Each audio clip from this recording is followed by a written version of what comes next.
Tudo bem, gente? Eu gostaria hoje de falar um pouco de um livro que eu li recentemente, uma coleção da Folha de São Paulo e é o número 15, Frédéric Bastiat, A Lei. Muito interessante esse livro.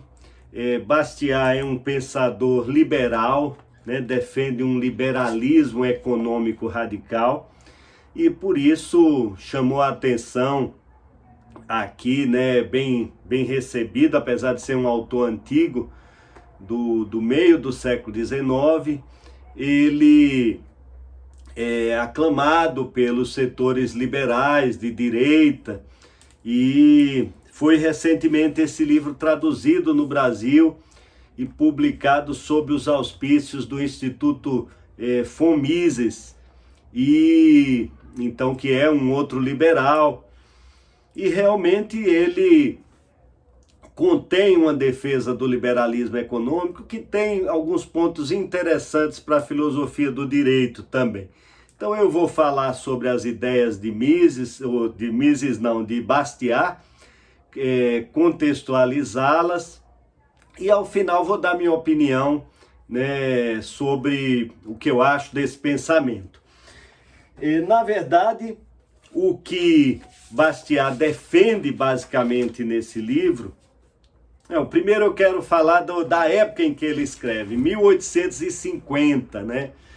Então nós sabemos que as revoluções liberais, elas se estenderam durante o século XVII, por exemplo, a Revolução Inglesa, século XVIII, final do século XVIII, a Revolução Francesa, e elas tiveram um determinado caráter social, né? Se afirma que elas foram revoluções da burguesia, dos setores econômicos proprietários, né? Mas não nobres, e que eram discriminados no antigo regime.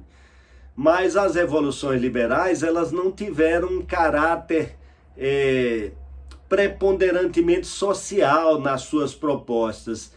Também tiveram, né, há setores na Revolução Francesa mais preocupados com a igualdade social, a igualdade econômica.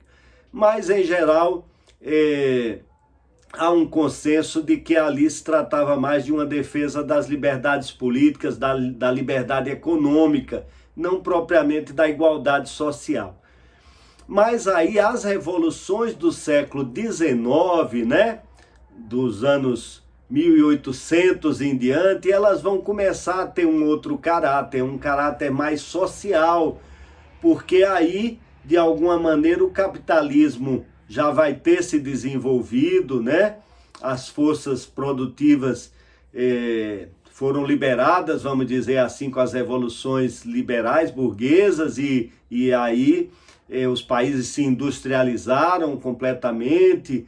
Houve um grande êxodo rural, tanto na Inglaterra quanto na França, e surgiu a classe operária muito numerosa nas capitais, nas cidades grandes, trabalhando em condições muito ruins, não é?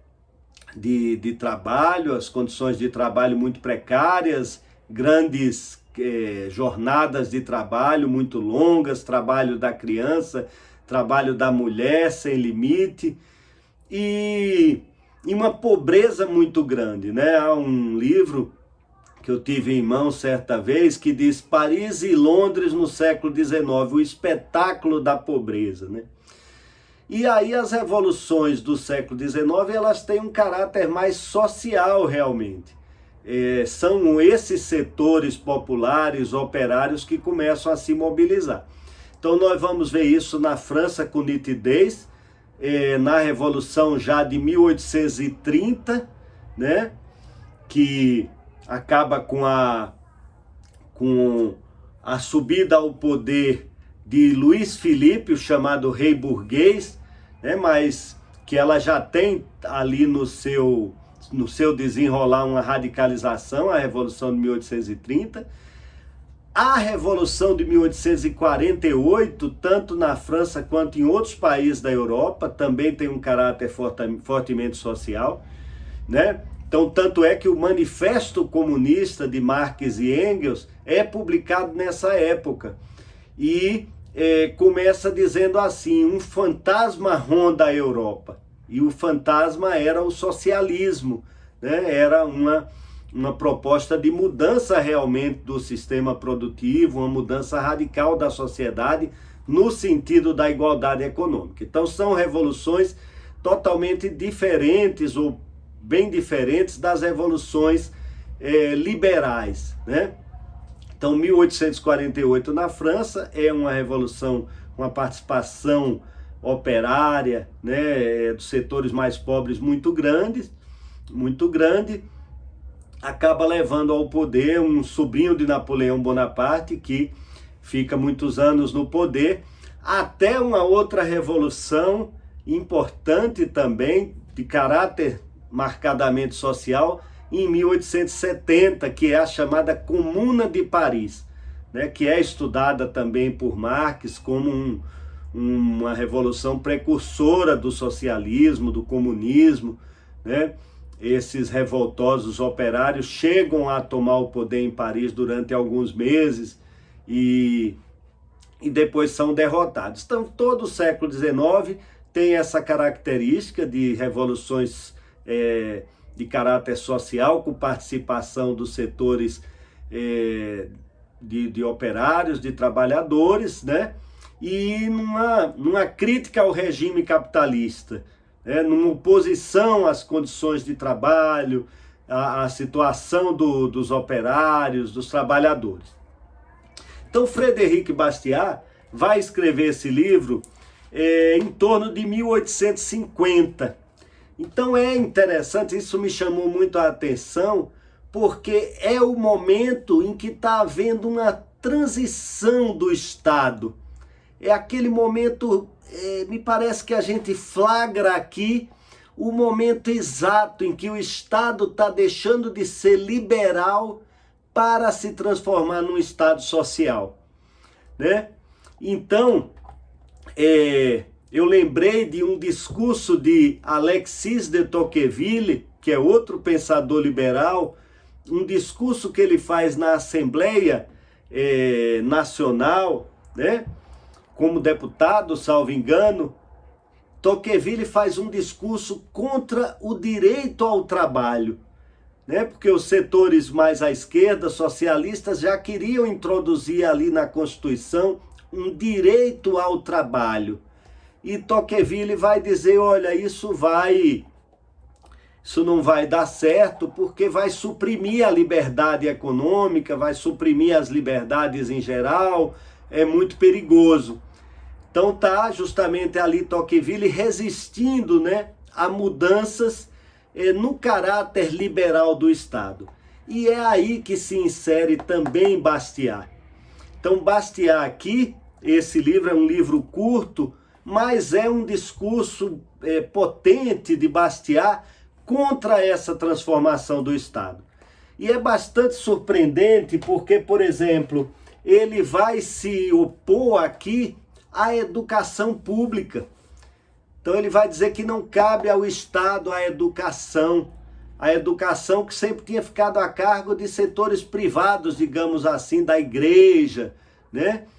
E o Estado começa ali a se ocupar da educação, começa a haver um movimento social que reivindica isso, e Bastiat vai ser contra, vai dizer não cabe ao Estado fazer isso. Então é esse momento de transição, né, em que o Estado começa a se transformar num Estado, num Estado social de direito, num Estado, né, numa democracia social, numa social-democracia.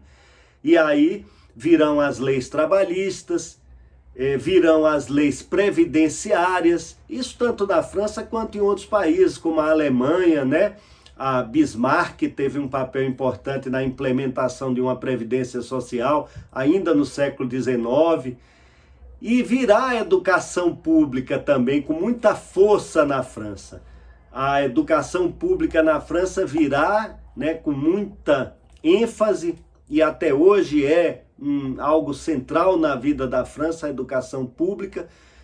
Virá no final desse século XIX, com a pessoa, né, o líder disso foi Jules Ferry, né, um político francês que foi o criador da escola pública com as características que ela tem hoje. Então, Bastiat se insere no momento em que está havendo essa transformação. E aí o que é que ele vai nos dizer? Ele vai nos dizer o seguinte, que a lei e o direito, né, ele fala a lei o tempo todo, mas ele poderia falar o direito, porque ele está se referindo à lei num sentido mais lato. Ela, para ele, ela tem um domínio próprio em que ela deve incidir, né? A lei não deve se ocupar de qualquer coisa. A lei não deve se ocupar, por exemplo, do direito ao trabalho, das condições de trabalho, das melhorias sociais, de princípios morais, de igualdade. Para ele isso não cabe à lei, né? Para ele a lei, ela deve, nas palavras dele, ela deve ser algo que impeça a injustiça, que impeça as agressões aos direitos, né? E o que é que ele entende basicamente por isso? Uma lei, um Estado que garanta a propriedade, que garanta a segurança, a vida das pessoas, a integridade física e a propriedade, né? A injustiça seria retirar a propriedade de alguém, seriam os crimes contra a vida, contra o patrimônio, né? Aquelas abstenções básicas do direito. Aquilo é que deve ser o domínio do direito, o espaço do direito para Bastiat. Nada além disso, né? E aí me veio à cabeça, numa analogia que eu acho que é bastante forte, com Robert Nozick, né? Autor liberal também do século XX, dos anos 70, que defende a ideia do Estado vigia noturno, né? Também esse Estado que só se ocupa de garantir a propriedade e a segurança das pessoas. Então é o que Bastiat diz. É uma forma de justnaturalismo? Me parece que sim. Um pouco diferente na sua colocação, porque é um discurso mais político, mas também é jurídico de alguma maneira, né? E podemos dizer que é um justnaturalismo, porque ele imagina uma ordem natural para as coisas. E a lei não deve infringir essa ordem natural. Então há uma lei ideal, né? Natural, que deve imperar. E a lei humana, a lei artificial, a lei positiva, o direito positivo, não deve contrariar esse princípio, esse espaço da lei natural, trazendo outras preocupações, outras matérias, né? Sobretudo essas transformações que estavam acontecendo. Então é a posição dele.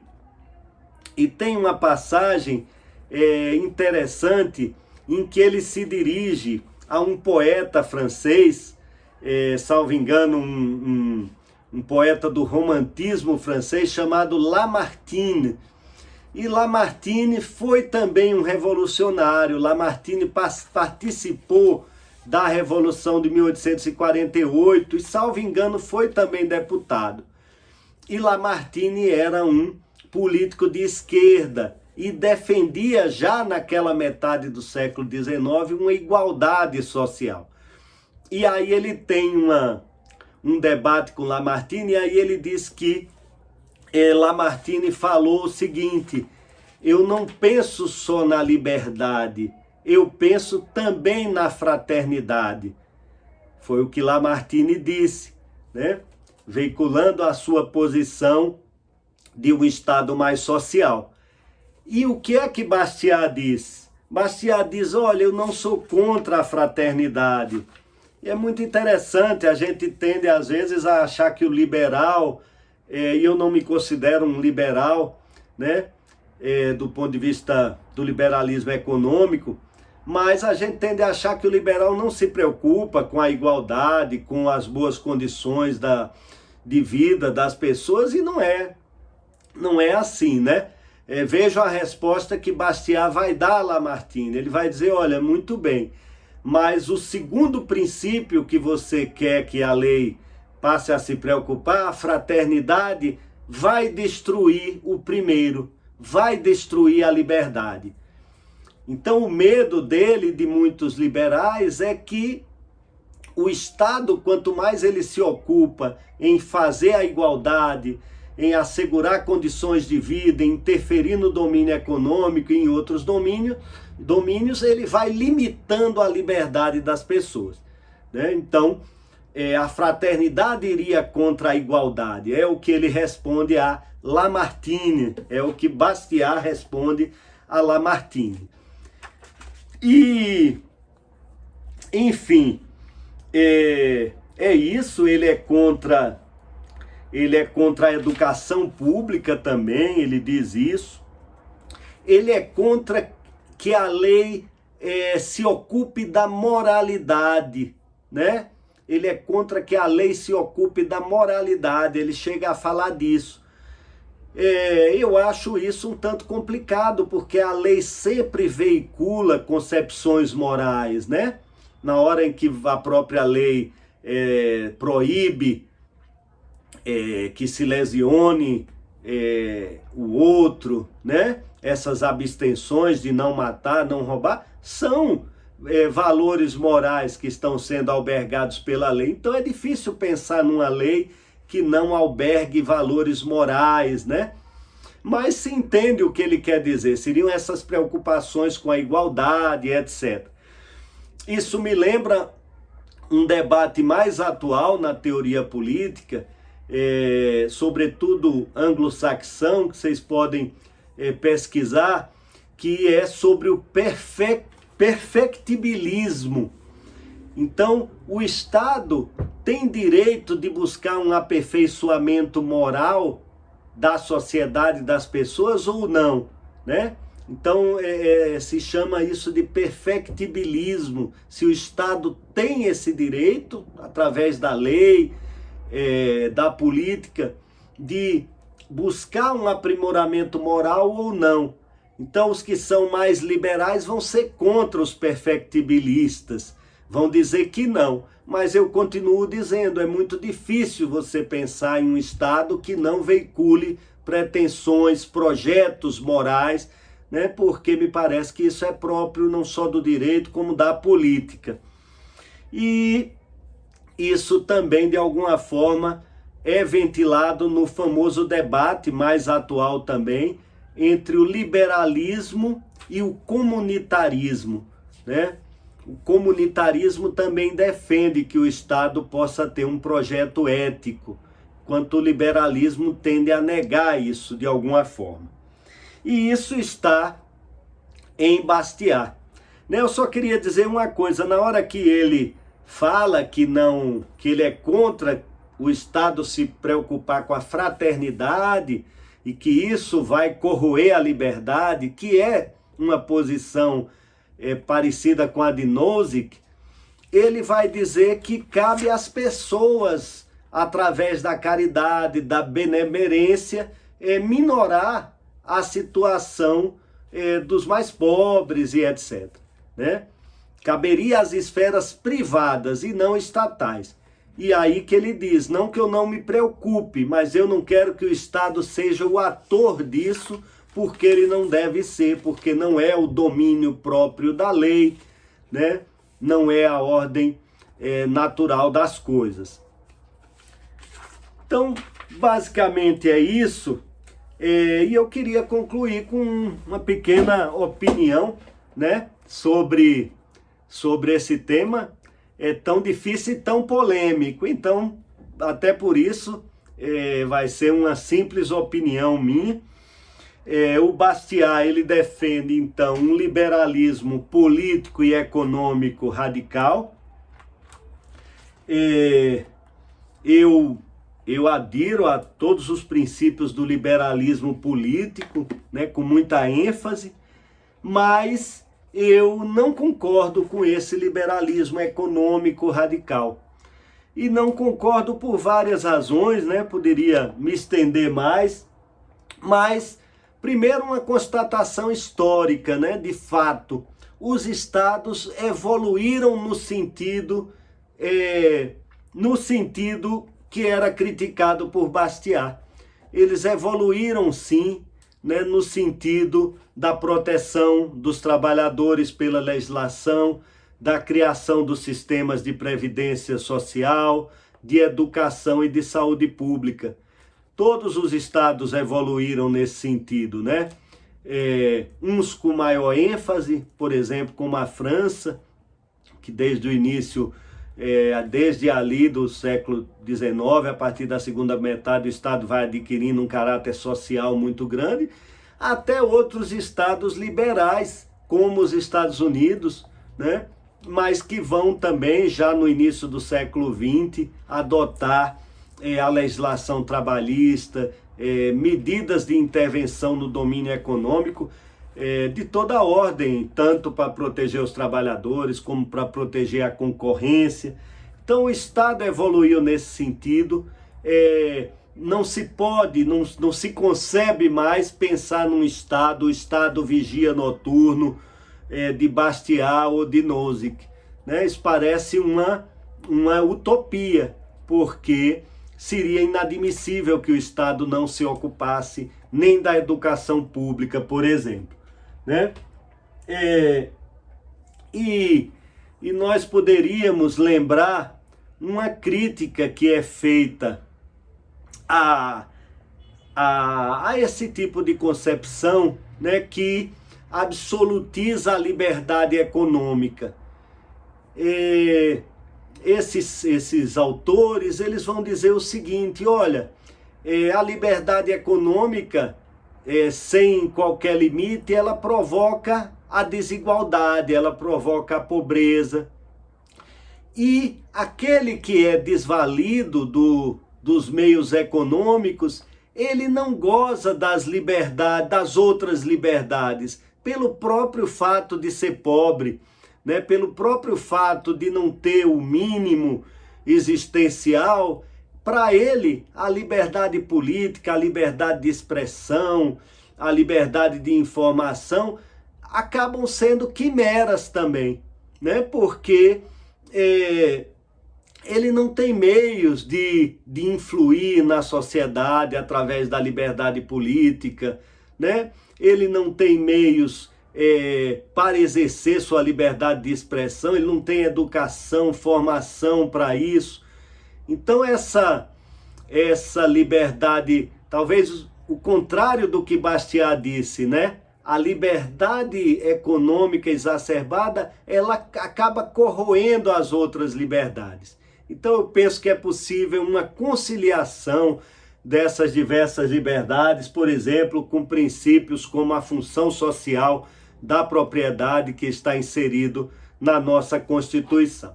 Mas a leitura é muito válida e é um livro antigo, né? E como eu disse, é surpreendente do ponto de vista histórico, porque é aquele momento de virada, né, no caráter do Estado. Então é como se você estivesse flagrando aquele momento histórico. É um livro escrito naquela época, salvo engano, em 1850 mesmo, esse livro foi escrito.